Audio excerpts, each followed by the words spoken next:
Amigos de todo el país, ¿qué tal? ¿Cómo están? Buenas noches, bienvenidos a la edición central de TN1 Noticias. Hola Andrea, buenas noches. Hola, muy buenas noches. Vamos a los principales títulos de la jornada. Renunció a su cargo el jefe de policía de Montevideo, Diego Fernández. El presidente José Mujica dijo que su renuncia estaba acordada y afirmó que el jerarca no era respetado por algunos colegas. El presidente de la República consideró que no tienen importancia las denuncias del periodista argentino Jorge Lanata sobre lavado de activos en Uruguay. Mujica dijo que la legislación debe perfeccionarse porque hay mucha plata negra que se mueve en el mundo, entre ellas la del narcotráfico. A las 20:29 se producirá la última salida del servicio de ómnibus con motivo del feriado del 1 de mayo. El transporte volverá a circular normalmente en la madrugada del jueves. El empresario Hernán Calvo Sánchez, único ofertante en el remate de los aviones de Pluna, declaró hoy ante el juzgado del crimen organizado y aseguró que él no operó para el titular de Buquebús, Juan Carlos López Mena. El índice medio de salarios elaborado por el Instituto Nacional de Estadística reveló que hubo un aumento de 0,29% en el mes de marzo. La variación anual acumulada fue de 5,98% y en los últimos 12 meses de 11,77%. Guillermo Alejandro y la argentina Máxima Zorreguieta se transformaron hoy en los reyes de los Países Bajos. Unos 2.400 invitados participaron de la asunción del monarca. Nacional y Peñarol practicaron hoy de cara al clásico del próximo domingo por el campeonato clausura.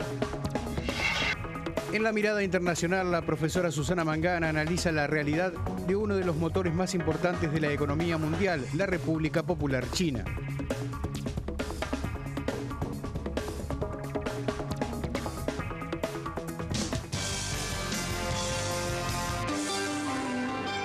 El jefe de policía de Montevideo, Diego Fernández, renunció esta mañana a su cargo y Mario Llayera será el nuevo titular de la jefatura de Montevideo. Fernández presentó una carta al director nacional de policía, Julio Guarteche, en la que manifestaba sus intenciones de abandonar el cargo y la renuncia le fue aceptada posteriormente por el ministro del Interior, Eduardo Bonomi. Por otra parte, este mediodía, en declaraciones a los colegas de Canal 4, el presidente José Mujica dijo que la salida de Fernández ya estaba acordada y reveló que al jefe de policías muchos subordinados no le obedecían sus órdenes. Diego Fernández había asumido la jefatura de policía de Montevideo en noviembre de 2011. Y el ministro del Interior confirmó que el director de la Brigada Antidrogas, Mario Llayera, será el nuevo jefe de policía de Montevideo. Por otra parte, Eduardo Bonomi rechazó que la renuncia del ex jefe, Diego Fernández, esté motivada por la denuncia penal que realizó su cartera contra efectivos de la seccional 14ª. En razón de ser el único responsable de las situaciones que se han planteado en la unidad que comando. En conferencia de prensa, Bonomi leyó la carta de renuncia del jefe de policía capitalino. En la misiva, Diego Fernández aclara que tomó esa resolución por ser el único responsable de situaciones que se han planteado en la unidad que comanda. El secretario de Estado desmintió que la remoción de la cúpula de la seccional 14 por haber mentido sobre la falta de patrulleros haya sido el causal.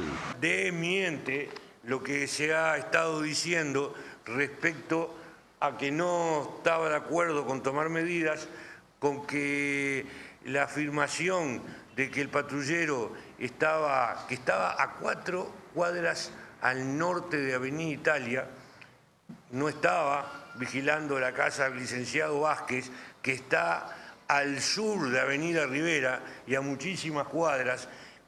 Eso es clarísimo que no era cierto. Hoy se ha repetido durante todo el día y no es cierto. Sigue sin ser cierto. El ministro del Interior, Eduardo Bonomi, explicó que tienen plena confianza en el jefe de policía de Montevideo, Diego Fernández, pero que distintas inconductas en algunas zonas policiales han complicado su continuidad. Ha habido inconductas varias, fundamentalmente desde las zonas hacia abajo, algunas corregidas por el inspector Diego Fernández. Otras quedan por corregir. Nosotros mantenemos total confianza en el inspector Fernández. La aceptación de la renuncia se produce porque lo que queda por corregir para profundizar la reestructura y mejorar la seguridad de los ciudadanos, en el entendido que en esta nueva etapa tiene que hacerse cargo un nuevo equipo de dirección. Eduardo Bonomi explicó que el inspector Diego Fernández será reasignado a otra función de confianza del Ministerio del Interior. Vamos a otros temas. El presidente José Mujica dijo a Radio Sarandí que se deben incrementar los controles sobre posibles casos de lavado de dinero, en particular el proveniente del narcotráfico. Por otra parte, Mujica aseguró que el gobierno entrante deberá continuar con los proyectos de infraestructura vinculados al ferrocarril, el puerto de aguas profundas y la planta regasificadora. Cualquiera sea el gobierno que viene, yo le voy a dejar 2 o 3 paquetitos atados que lo tiene que seguir. La regasificadora, que se va a decidir en estos días, y ello tiene que ver con la disponibilidad de energía para Uruguay, va a estar iniciado y probablemente ya esté trabajando. El trabajo a fondo en el ferrocarril, con algunos tramos reconstruidos y ferrocarril nuevo, y los trabajos iniciados en el puerto de agua profunda. Y bueno, espero que se sigan, y cualquiera sea el gobierno que viene, porque creo que es conveniente para el país. El de la regasificadora se va a amortizar con el trabajo de la propia planta. Es decir, el Estado no pone plata. Se hace con capital privado que va a cobrar su renta, naturalmente, mientras lo está explotando, pero el Estado no compromete finanzas. Y en esta misma entrevista el presidente Mujica habló del tema Pluna, dice que mantiene el apoyo del gobierno al proyecto de la aerolínea gestionada por los ex trabajadores. El presidente afirmó que no se los va a dejar solos, aunque la propuesta original puede variar. Y sobre este asunto, Hernán Antonio Calvo Sánchez, representante de la empresa Cosmos, único oferente en el remate de los 7 aviones de Pluna, declaró hoy ante la jueza de crimen organizado Adriana de los Santos. Caballero a mi derecha, 137 millones de dólares. 137 millones de dólares, 3 vendidos.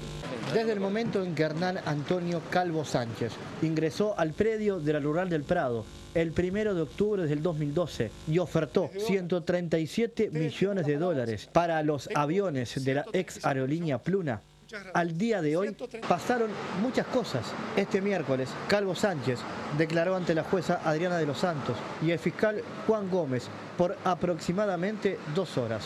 A la salida del juzgado, Hernán Calvo fue muy breve en sus declaraciones a la prensa. ¿Por qué fue que no logró pagar el precio del remate? Perdón, ya he declarado todo a la juez y ya he hecho mi declaración, ya no tengo más que decir. En esta presentación judicial también participaron abogados de otros indagados en esta causa. Por el ministro de Economía, Fernando Lorenzo, actuó su representante, el abogado Amadeo Tati. Y también estuvo el abogado del presidente del BROU, Fernando Caloya, el doctor Gonzalo Fernández. Y hablando del presidente del Banco República, Fernando Caloya, se retractó de sus dichos que vinculaban a la Asociación de Escribanos con una operación política contra la institución por el caso Pluna. La instancia judicial fue oral y pública porque la denuncia estuvo amparada en la ley de prensa. El presidente del Banco República fue representado por el abogado Gonzalo Fernández, la Asociación de Escribanos por el doctor Pedro Montero. La instancia fue breve. Los escribanos buscaban la rectificación de Caloya, que había expresado que estos profesionales formaban parte de una operación política contra la institución por el caso Pluna. Desde el comienzo, el doctor Fernández buscó un acuerdo. Un texto que permita dar por satisfechas a ambas partes con las aclaraciones recíprocas y que sobre todo deje en claro que la actuación del Banco República y del escribano Mijali, el episodio que da motivo a este expediente,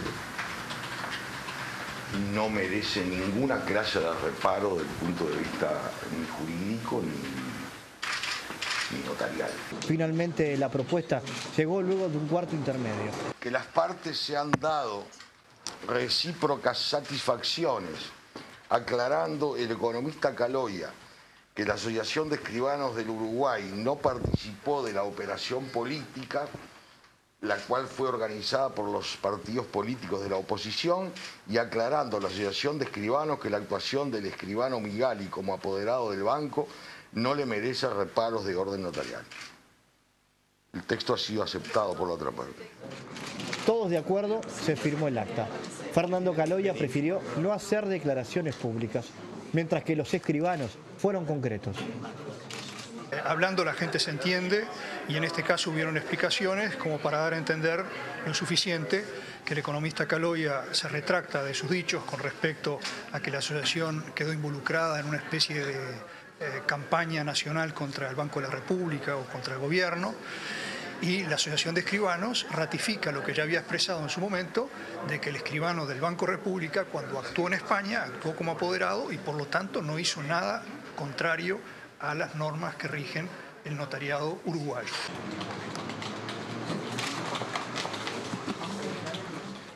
El PIT-CNT celebra mañana los 30 años del primer acto que conmemoró el Día de los Trabajadores en nuestro país. En el marco de la salida de la dictadura, la plataforma incluirá reclamos en materia salarial, vivienda y salud. Quebrando la tradición vespertina de los últimos años, el PIT-CNT realizará el acto del Día de los Trabajadores a las 10 de la mañana. Es un intento por captar más participantes y dejar tiempo también para el disfrute de la familia. La plataforma tendrá un abordaje integral, reivindicación, programa y perspectiva. Vamos a mirar hacia el futuro y vamos a plantear una nueva etapa de cambios de cara al pueblo, lo que supone reivindicar mayor desarrollo para la nación. Esto supone agregar el mayor valor a la materia prima que produce Uruguay. Otros dos aspectos centrales son la salud y la vivienda. Y a la capacidad de pago que tiene del trabajador, pero no de ahorro, y que se favorezca este plan de vivienda sindical y el plan de vivienda por ayuda mutua a los efectos de multiplicar las posibilidades de los trabajadores a acceder a la vivienda. Tras casi una década de reducción del desempleo y el aumento del empleo, la Central Obrera anunciará que alcanzó los 350.000 afiliados. Para esta ocasión, los oradores serán Marcelo Abdala y, como hace 30 años, en el histórico acto de 1983, lo hará el dirigente de la bebida Richard Reed. Yo creo que es más difícil ahora. En el 83 era fácil, era la dictadura, era mamarruca, organicémonos, peleemos. Hoy hay que elaborar, hoy hay un país que está cambiando, que requiere de pensamiento, de estrategia, de valorar lo que se ha conquistado y de seguir peleando por lo que falta. Hoy hay que afinar mucho el discurso. Este miércoles, Reed apelará a que los trabajadores se vuelvan a enamorar de la causa, a recordar que los cambios los hacen los trabajadores organizados y a que se debe mantener la conciencia de clase. En menos de 15 minutos cesarán los servicios de transporte urbano y suburbano. Los últimos ómnibus urbanos salen a las 20:30 horas y retoman sus horarios normales con las primeras frecuencias del jueves 2 de mayo, según informó la Intendencia de Montevideo. Mientras tanto, la empresa Copsa comunicó que realiza servicios hasta las 21:30 horas. Las demás líneas de transporte interdepartamental funcionan de acuerdo a la empresa. Por más información pueden acceder a la web de la Terminal Tres Cruces. En tanto, el gremio de propietarios de taxis anunció que habrá móviles. Las oficinas públicas y privadas cerrarán sus puertas. UTE brindará un servicio de urgencias mediante telegestiones. Algunos autoservicios y almacenes trabajarán con normalidad. La cadena de supermercados Disco atenderá al público de 10 a 18 horas en las sucursales de Malvin en Montevideo y también en Atlántida y Punta del Este. Los shoppings permanecerán cerrados. Se celebra hoy por primera vez el Día de los Trabajadores Rurales. Los asalariados rurales lo festejaron en la localidad de Punta Carreta, en Tacuarembó. Estuvo allí el presidente José Mujica, quien consideró una hazaña la sindicalización de los trabajadores del campo y les aconsejó seguir juntos. Unas 500 personas participaron del acto celebrando el Día de los Trabajadores Rurales, el cual se desarrolló en Puntas de Carretera, un poblado ubicado casi en el límite de los departamentos de Tacuarembó y Cerro Largo por Ruta 26. El primer punto es un salario mínimo rural de 14.000 pesos por 8 horas de trabajo. El segundo punto es garantizar el cobro de los jornales cuando los trabajadores rurales no concurran a sus tareas en ocasión de alertas meteorológicos.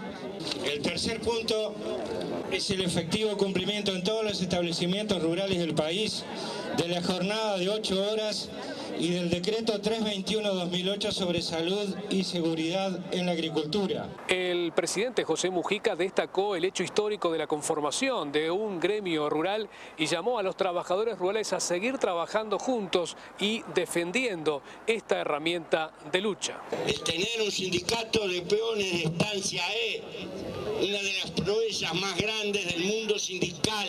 Nunca se pudo. Por eso yo me saco el sombrero ante estos muchachos que han emprendido este esfuerzo. Y hubo siempre una discusión. En el campo no se puede trabajar porque son procesos biológicos. Son más largos, las relaciones, etc. Entendemos perfectamente que a veces hay que trabajar 10, 11 horas. Y si hay que buscar, sí señor, pero hay que pagarlo, hermano. ¡Hay que pagarlo! ¡Hay que pagarlo! Desde Tacuarembó, Roberto Vasconcellos, TN1 Noticias. El Ministerio de Salud Pública apuesta a una rápida aprobación de la ley de residencias en el interior para garantizar a los usuarios de todo el país la atención por parte de los especialistas. El subsecretario de Salud Pública, Leonel Brioso, dijo que la ley de residencias médicas en todo el país está siendo analizada por la Comisión de Salud del Senado, pero que su aprobación es muy importante a futuro. Contamos con el apoyo de la Facultad de Medicina, que ha aprobado el proyecto de ley en general, con el apoyo del Sindicato Médico y de la Federación Médica del Interior, que son las dos gremiales más potentes a nivel nacional y que de alguna manera les da un fuerte apoyo social. Somos muy optimistas con respecto a que salga en corto tiempo y esto va a hacer, entre otras cosas, que haya mayor presencia de los residentes de todas las especialidades en el interior del país. Brioso explicó que para garantizar la atención de especialistas en todo el territorio, existen acuerdos de complementación público-privados. Por lo tanto, en cada uno de los lugares, de acuerdo a las condiciones concretas de los recursos humanos, de los recursos institucionales, promovemos que hayan acuerdos de complementación para la mejoría de la atención a nuestra población, que es lo más importante. Hay problemas en algunos lugares y en otros lugares funciona muy bien y en cada uno de los casos hay que tener en cuenta la estructura actual nueva de regionalización que ha propuesto ACE y que de alguna manera orienta al Ministerio en el accionar futuro de la salud. Autoridades de la cartera de salud informaron que continúan investigando la muerte de pacientes en el interior del país por falta de especialistas. Hasta esta medianoche, los profesionales universitarios y empresas unipersonales pueden realizar la declaración jurada para el FONASA a través de la página web del Banco de Previsión Social. Según cifras dadas hoy, se habían recibido unas 40.000 declaraciones. Y llegaremos seguramente a las 45.000 o muy cerca de las 45.000 que esperábamos alcanzar, que son las que corresponden. Recordamos que esto comprende a todos los profesionales universitarios y también comprende a los unipersonales y sociedades de hecho que prestan servicios personales. Estoy hablando, por ejemplo, rematadores, corredores, agentes de seguro, agentes inmobiliarios, ayudantes de profesionales, podólogos, dibujantes, o sea, unipersonales y sociedades de hecho que no hacen actividad productiva, están obligados a esta declaración, al igual que ya lo estuvieron el año pasado, y si no la completan, no solamente tienen una multa de una unidad reajustable, sino que además pueden perder derechos de atención de salud para ellos o sus familiares, o pueden perder la eventual devolución de aportes al FONASA que se efectivizará este año por segundo año consecutivo en el segundo semestre de este año. Madres embarazadas y niños de menos de 4 años que forman parte del programa Uruguay Crece Contigo podrán acceder a todos los beneficios y servicios del Banco de Previsión Social, como son asignaciones familiares y atención en salud. Uruguay Crece Contigo trabaja en 2.500 hogares en situación de vulnerabilidad en 10 departamentos del país. El programa brinda atención integral a mujeres embarazadas y niños menores de 4 años. Tenemos un 54% de nuestros hogares están liderados por mamás adolescentes, el 52% de estas mujeres solo terminaron la primaria completa, tenemos dificultades graves de vivienda, de acceso a la salud, del acceso teniendo derecho a la asignación familiar. Son hogares donde el programa está trabajando en el componente de cercanía muy focalizado, llegando quizás a ese núcleo donde hay muchas vulnerabilidades desde el punto de vista de la salud y del área social. Mediante el convenio, estas mujeres embarazadas y niños obtendrán el mismo tratamiento que quienes tienen los beneficios del BPS de asignaciones familiares. Podrán acceder entonces a distintos servicios, como controles ginecológicos, servicio oftalmológico y prótesis, entre otros. Además, el BPS pondrá a disposición 200 cupos anuales para que los niños menores de 4 años puedan acceder a maestras especializadas y a clases de foniatría. También se reforzará la atención de embarazadas de alto riesgo en el Sanatorio Canzani. A esto se agrega algunas políticas específicas que sumamos, como por ejemplo el otorgamiento de lentes. Se ha detectado, por ejemplo, que 1/3 de estos niños tienen carencia visual, lo cual es un porcentaje sensiblemente superior al promedio de la población. Este programa estará en funcionamiento a partir del mes de mayo. Se sortearon 24 lotes para la construcción de viviendas en el barrio Peñarol. El Ministerio de Vivienda y la Intendencia de Montevideo destacaron que esta iniciativa llamada Plan Lote es parte del realojo del asentamiento 25 de agosto. Alquilamos. Y ahora entonces una vivienda de ¿cuántos dormitorios para cuántos? Somos nosotros dos, él, Inti y el hermano de Inti, Juan, somos 4. Con esto va la posibilidad de un préstamo para la autoconstrucción de la vivienda. En definitiva, viviendas de 2, de 3 y de 4 dormitorios, según las necesidades de las familias, con montos diferenciados según se trate. Son planes de préstamos a 20 años para hogares que tienen entre 40 y 75 unidades reajustables de ingreso. 98 familias se anotaron para ser sorteadas como titulares y como suplentes para la construcción de viviendas con asesoramiento técnico en los terrenos municipales en el barrio Peñarol. Sí va a haber más sorteos de lotes con servicios con un préstamo, porque además, es decir, lo que implica el plan lote es de alguna manera que reciban también el préstamo para después pagarse su terreno, después pagarse los materiales para la construcción. ¿Vas a ayudar a construir esa vivienda? Exactamente, ahí luchando por la vivienda propia. ¿De cuántos dormitorios planificás? 2, por ahora 2. ¿De cuánta gente se compone el núcleo familiar? Mi esposo y yo, nada más. Esperando a que en algún momento venga un integrante más. Las familias comenzarán el reintegro del préstamo a partir de los 24 meses de otorgado. El monto de la cuota estará en función de los ingresos del núcleo familiar, no pudiendo superar el 20% de estos ingresos.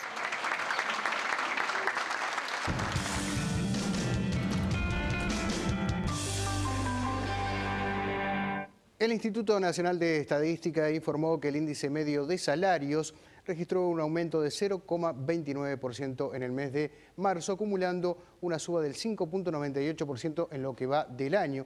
Información económica la aporta, como siempre, el Instituto Uruguay 21. Vemos ahora la cotización de las principales monedas. La cotización de la moneda es una presentación del Banco República, el banco del año. No tuvo variantes el precio del dólar, que en la compra cerró a 18.70 y en la venta a 19.20. El dólar interbancario billete subió a 18,945. Por su parte, el peso argentino bajó 1.75, 2.75. También bajó el real, 8.50, 10 pesos. Y el euro billete, mientras tanto, subió 24.45 en la compra, 25.45 en la venta. La unidad indexada, 2,5967.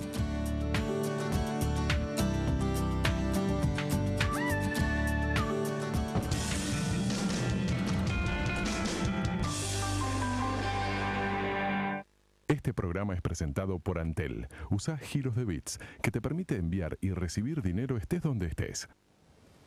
La reina Beatriz de Holanda abdicó hoy entregando el trono a su hijo mayor, el príncipe Guillermo Alejandro, que se convirtió en el primer rey holandés en más de 120 años. Guillermo Alejandro fue entronizado junto a su esposa, la nueva reina consorte, la argentina Máxima Zorrilleta. Unas 25.000 personas asistieron fuera del Palacio Real de Ámsterdam, mientras la abdicación y la sucesión automática se retransmitían en directo por televisión. Hace un momento he abdicado, estoy contenta y agradecida de presentaros a vuestro nuevo rey, dijo Beatriz, de 75 años, que ahora toma el título de princesa. Con un sobrio vestido morado, Beatriz firmó el documento de abdicación frente al gabinete holandés y a Guillermo, Alejandro y Máxima. Se espera que Guillermo Alejandro, un especialista en gestión del agua de 46 años, dé un toque menos formal a la monarquía junto a Máxima, una ex banquera de inversión de Argentina. La ciudad de Ámsterdam se engalanó especialmente con el color naranja, representativo de la familia real, durante días. Las casas se cubrieron con banderas y escaparates de las tiendas mostraban pasteles naranjas, dulces, ropa y flores del mismo color. Legisladores estadounidenses proponen al gobierno del presidente Barack Obama el reconocimiento del referéndum sobre soberanía realizado en las Islas Malvinas. Ampliamos esta y otras noticias. Más de 15 diputados oficialistas y opositores en Estados Unidos presentaron una iniciativa para que el gobierno de Barack Obama reconozca el resultado del referéndum de marzo pasado, en el que los habitantes de las Islas Malvinas manifestaron su voluntad de mantenerse dependientes de Gran Bretaña. Según reporta el diario argentino La Nación, en el proyecto se indica que los isleños tienen el derecho de determinar su propio futuro y por ello se solicita que Estados Unidos reconozca el referéndum de las islas, ya que refleja una expresión libre y democrática. De acuerdo a la versión periodística, el proyecto es parte de un cambio en el enfoque de Estados Unidos sobre el conflicto, país que ya no insiste en que Londres y Buenos Aires dialoguen sobre la soberanía del archipiélago, sino simplemente sobre temas prácticos como pesca y recursos energéticos, entre otros asuntos. La tensión crece por estas horas entre palestinos e israelíes. Un ataque aéreo israelí mató a un palestino e hirió a otro en la Franja de Gaza en el primer ataque de este tipo desde que un alto el fuego puso fin a una guerra de 8 días en noviembre. Un portavoz del gobierno israelí dijo que el ejército había matado a un militante yihadista que era un experto en fabricación de cohetes. En tanto, un palestino apuñaló y mató a tiros a un colono israelí en la Cisjordania ocupada en el primer incidente de este tipo desde 2011. El atacante comenzó a disparar a los servicios de seguridad que llegaron a la escena y luego fue capturado. El presidente estadounidense Barack Obama dijo que buscará cerrar la cárcel en la bahía de Guantánamo en Cuba. Explicó que su país debe ser más inteligente sobre cómo procesar y enjuiciar a terroristas, por lo que solicitará al Congreso ayuda para cerrar el lugar. La declaración se produce en medio de una huelga de hambre dentro de la cárcel que se ha extendido en las últimas semanas y que incluye al menos a 100 de los 166 reclusos. La guerrilla colombiana de las FARC dijo que espera llegar antes de mayo a un acuerdo con el gobierno que permita concluir el tema agrario, el primero en la agenda de la negociación de paz. Las Fuerzas Armadas Revolucionarias de Colombia y el gobierno del presidente Juan Manuel Santos iniciaron una negociación que además del tema agrario incluye la participación en política de los guerrilleros, el fin del conflicto, la lucha contra el narcotráfico y la compensación a las víctimas. Jesús Santrich, miembro del equipo negociador de las FARC, dijo que seguramente esperan un resultado positivo en el tema agrario antes que finalice mayo. A un ritmo mayor del que ustedes entienden.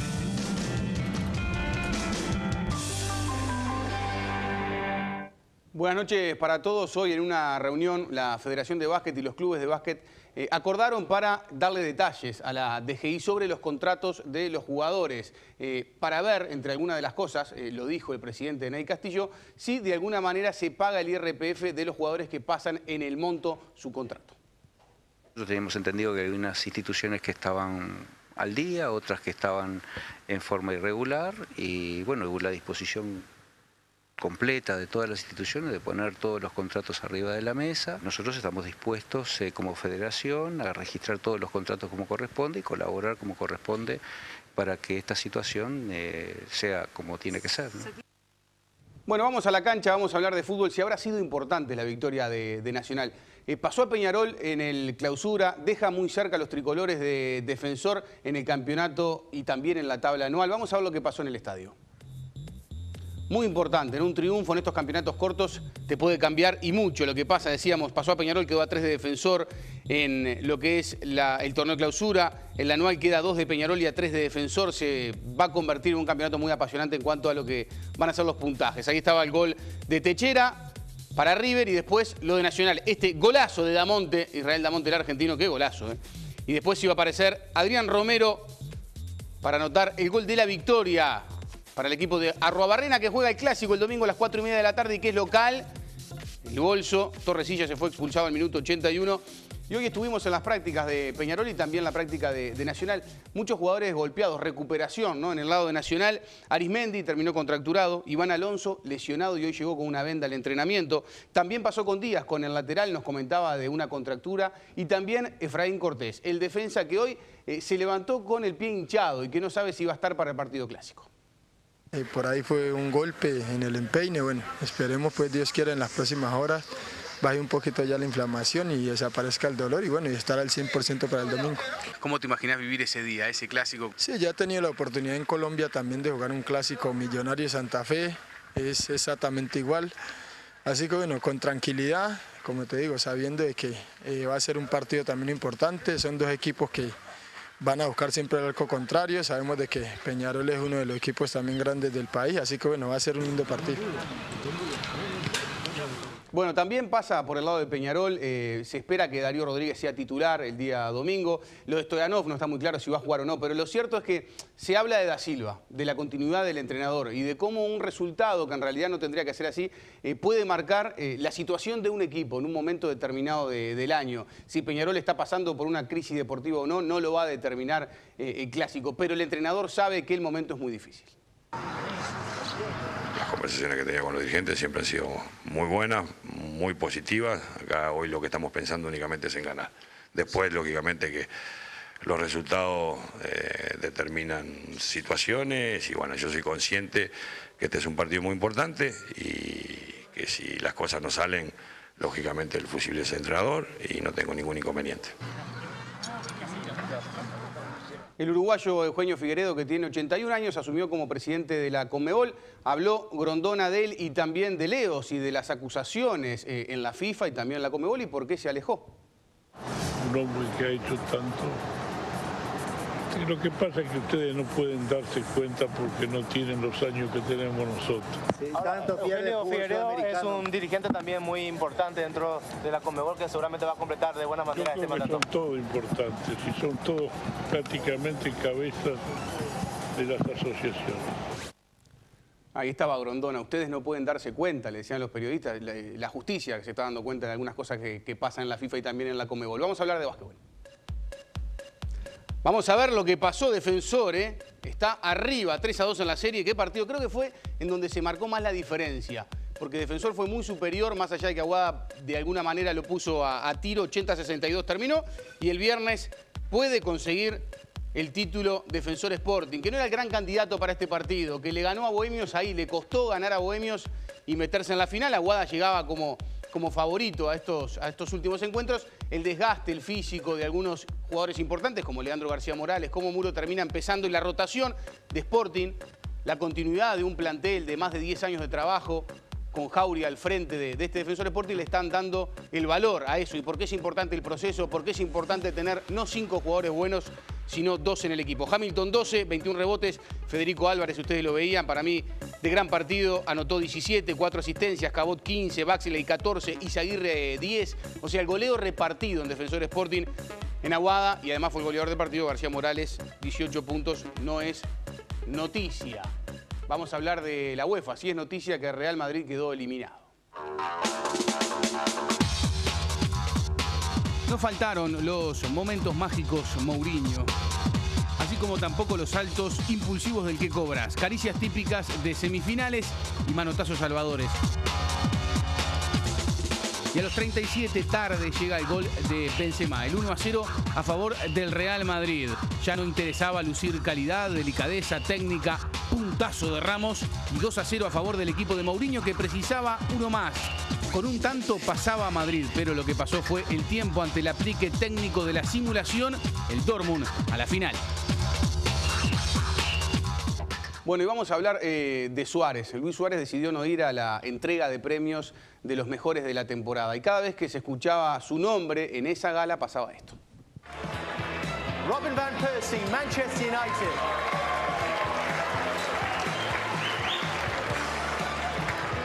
And Luis Suárez, Liverpool. Ladies and gentlemen, the Premier League team of the season. Luis Suárez, Liverpool.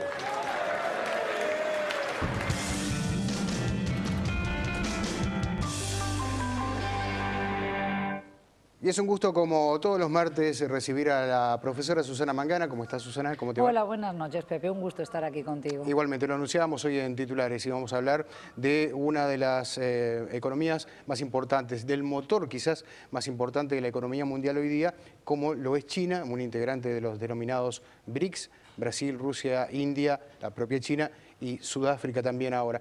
Pero tú querías también ver otro costado, en este caso, no solamente la economía de este gigante de más de o cerca de 1.400 millones de habitantes, ¿no? Evidentemente nadie discute ya, Pepe, ¿verdad?, que China no solo es el motor mundial, la fábrica del mundo, como se le ha llamado en más de una ocasión, pero a pesar de la desaceleración que ha sufrido en el último año, sigue siendo una de las economías que crece más rápidamente.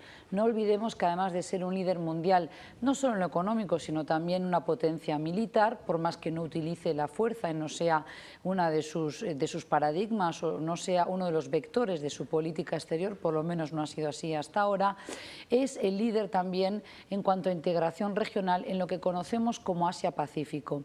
Y todas las predicciones económicas, ¿verdad?, de entidades prestigiosas como el BBVA, pero también del Banco Mundial, nos indican que de aquí al 2025 el 60% de la clase media mundial estará instalada, es decir, residirá allí en el Asia-Pacífico.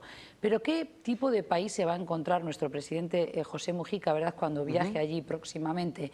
Es un país que también se está abriendo al mundo, por lo menos en lo que a imagen se refiere. La primera dama, ¿verdad?, con un nombre bastante difícil, pero que vamos a intentar pronunciarlo bien, es Penny Yuan, es una cantante de folclore chino, de canciones folclóricas, sobre todo de carácter épico nacionalista, que gozaba de mayor prestigio, fama y reconocimiento que su propio esposo, el presidente Xi Jinping, ¿verdad?, cuando eran jóvenes ambos y casi desconocido él en la política china.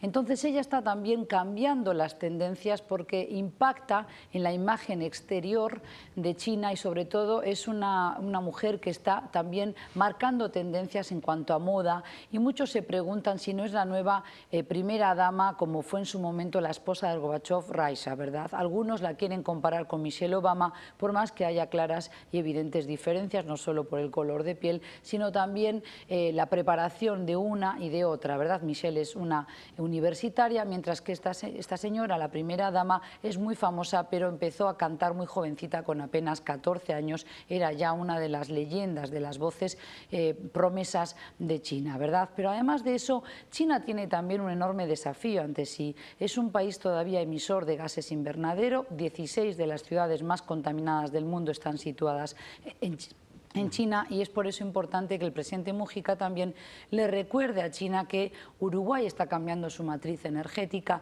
que se está apostando a energía limpia, renovable, porque es algo que también interesa a la nueva dirigencia política de China. Es el segundo productor y consumidor de energía del mundo después de Estados Unidos, China. Sí, exactamente eso es lo que le interesa sobre todo a China cuando va a países como por ejemplo Angola, Nigeria o Sudán, en África, de donde extrae el recurso natural del petróleo, porque la industria y el crecimiento económico de China depende en buena medida de poder garantizarse el suministro de esos recursos naturales. Pero cuidado, es ahí donde tiene todavía una de las críticas o uno de los frentes abiertos China. ¿Por qué?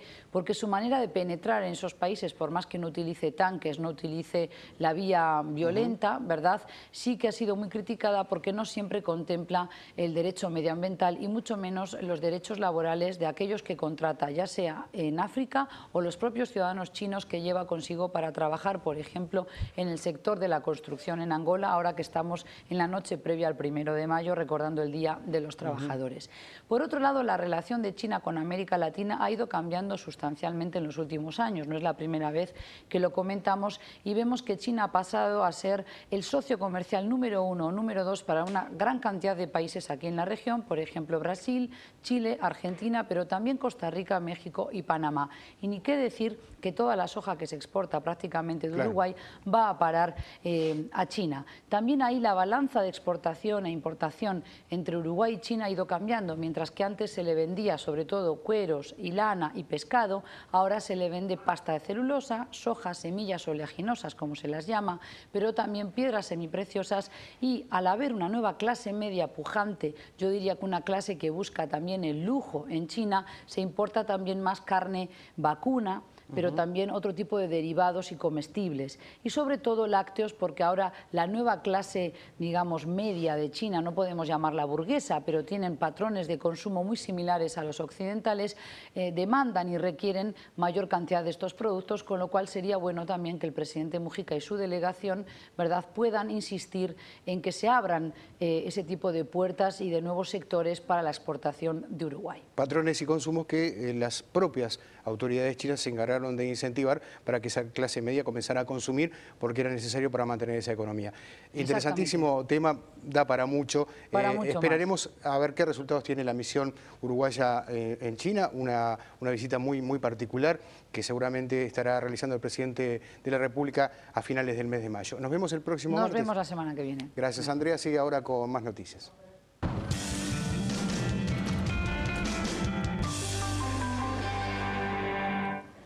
Compartimos los adelantos de las series Cuerdas y Vientos y Uno de Nosotros, producciones de televisión nacional que estrenamos esta semana.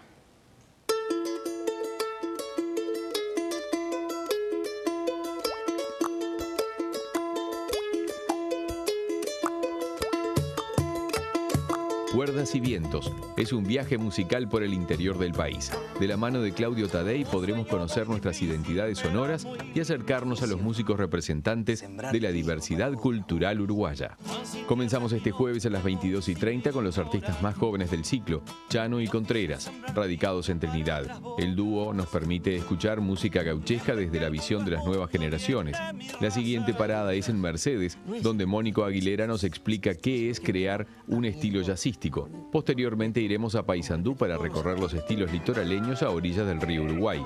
Producido y realizado por Televisión Nacional, en este programa seguiremos buscando los sonidos autóctonos de cada región hasta mediados de julio, siempre los jueves a las 22:30 horas.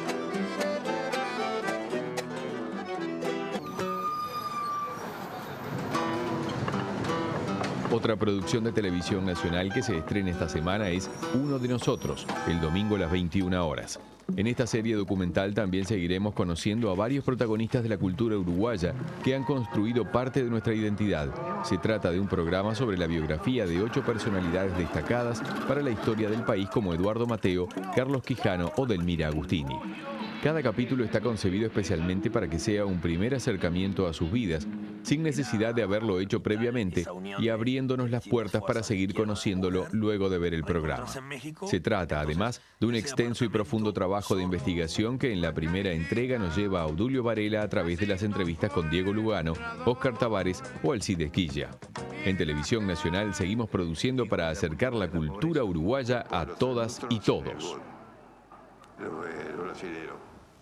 Compartimos ahora con ustedes espectáculos destacados de la Sala Citarrosa. Ellos dos, adentro de la niebla. Este fin de semana será el momento para matar la ansiedad de varios. Es que Alberto Wolf y Los Terapeutas presentan oficialmente su último disco editado en diciembre. Monstruo será interpretado enteramente por primera vez en la Sala Citarrosa el sábado y el domingo. El álbum está compuesto por 10 canciones con la autoría de Mandrake Wolf y la producción artística estuvo a cargo de Guillermo Berta y Daniel Yaques. Las entradas están a la venta en Red UTS, Red Pagos y Tienda Inglesa y en la boletería de la Sala Citarrosa de 15 a 20 horas.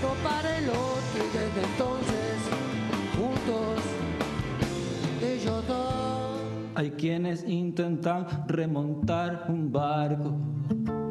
Quien también estrenó disco el año pasado y estará en la Citarrosa este mes es Fernando Cabrera. El brillante cantautor vuelve al escenario con Intro, un trabajo que combina un DVD grabado en vivo en los estudios Guión de Buenos Aires con su primer libro de poesía. Para la ocasión, Cabrera se presentará con su quinteto integrado además por Ricardo Gómez, Federico Ricci, Juan Pablo Chapital y Herman Klang. A los músicos se suman lectores sorpresa a quienes el anfitrión no ha querido anunciar. Pero Cabrera tendrá otras sorpresas.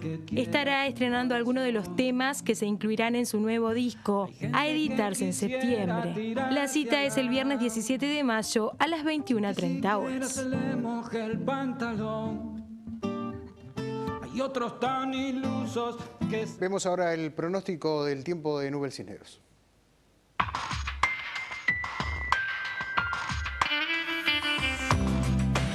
El miércoles el día comienza fresco, lo que hará necesario un abrigo adecuado. Al avanzar la jornada se observa progresivo aumento de nubosidad de humedad, comenzando a desmejorar por el norte litoral con tormentas y lluvias. Sobre la zona costera, la inestabilidad estará arribando hacia la noche. El jueves se inicia fresco, habrá mucha nubosidad, lo que mantendrá inestable la zona este.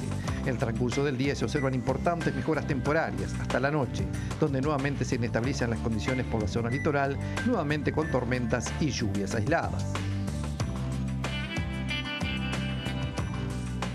Amigos, nos vamos recordándoles a ustedes que mañana el acto central del PIT-CNT en conmemoración del Día de los Trabajadores va a tener lugar en la Plaza 1 de Mayo. A diferencia de otros años, las actividades van a comenzar a las 10 de la mañana y el presidente de la República, José Mujica, no va a concurrir como estaba previsto, se va a quedar en Tacuarembó. Sí, en Tacuarembó, donde participó hoy de ese festejo del Día de los Trabajadores Rurales, dijo que iba a estar participando del acto que el PIT-CNT organiza también a nivel departamental. La oratoria recordará los 30 años de la histórica movilización de 1983 previo a la salida de la dictadura militar. Exactamente, así estaremos y por supuesto el deseo de buen comienzo del Día de los Trabajadores para todos. Hasta mañana.